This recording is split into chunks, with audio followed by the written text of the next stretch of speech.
Peristiwa Sumpah Pemuda semakin relevan untuk dimaknai, khususnya bagi masyarakat Indonesia yang kini diterpa krisis akibat COVID-19.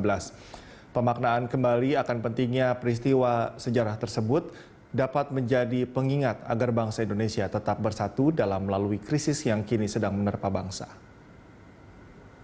Peristiwa Sumpah Pemuda menjadi salah satu peristiwa penting dalam periode sejarah pembentukan bangsa Indonesia yang patut untuk direvitalisasi sebagai tumpuan dalam menghadapi permasalahan bangsa Indonesia kini dan di masa depan. Tokoh nasional Ginanjar Kartasasmita mengingatkan peristiwa Sumpah Pemuda dapat menjadi pengingat tentang kerjasama lintas golongan, usia, agama, serta suku dalam menghadapi masalah kebangsaan yang pelik, di mana kesadaran akan identitas bersama menjadi kunci utama.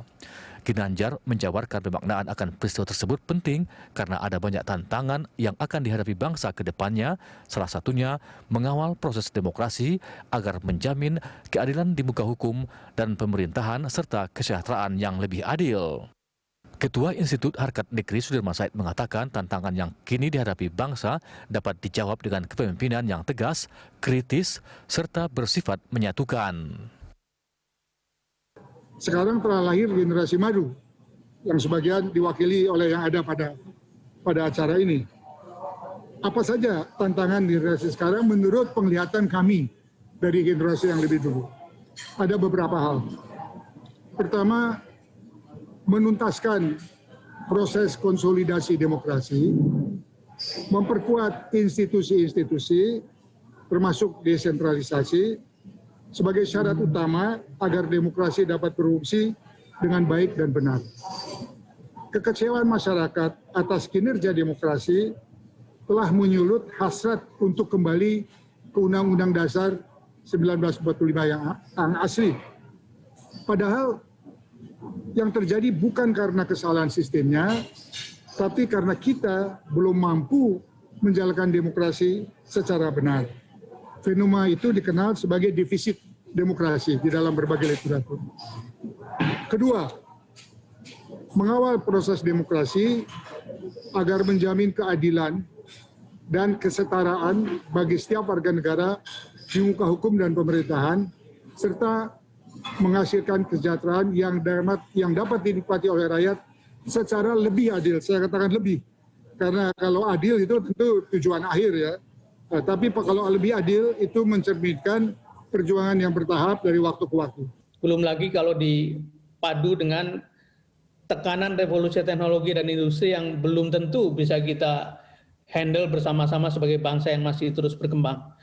Dan catatan penting dituliskan oleh Profesor Mokhtar Babotinggi di harian Kompas beberapa waktu yang lalu, bahwa kita menghadapi suasana politik yang disebutnya sebagai sedang melumpuhkan diri sendiri. Ini hal-hal yang sangat mendasar yang perlu kita sikapi bersama-sama. Nah, ini semuanya memerlukan penyikapan, memerlukan suatu sikap atau merupakan panggilan bagi kita semua orang-orang terdidik. This is what we call public call.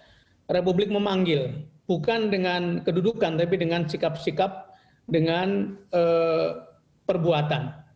Nah, karena itu barangkali baik untuk mengingatkan kembali bahwa sejarah perjalanan bangsa kita penuh dengan tikungan-tikungan tajam dan kita selamat, dan selamat karena sikap-sikap kepemimpinan yang tadi saya sebutkan, yang menjaga integritas, yang dipercaya publik, yang berwawasan luas, cerdas, kemudian yang peduli pada lingkungan, yang rela berkorban bagi orang banyak, dan bersikap menyatukan, bukan dividing, tapi uniting.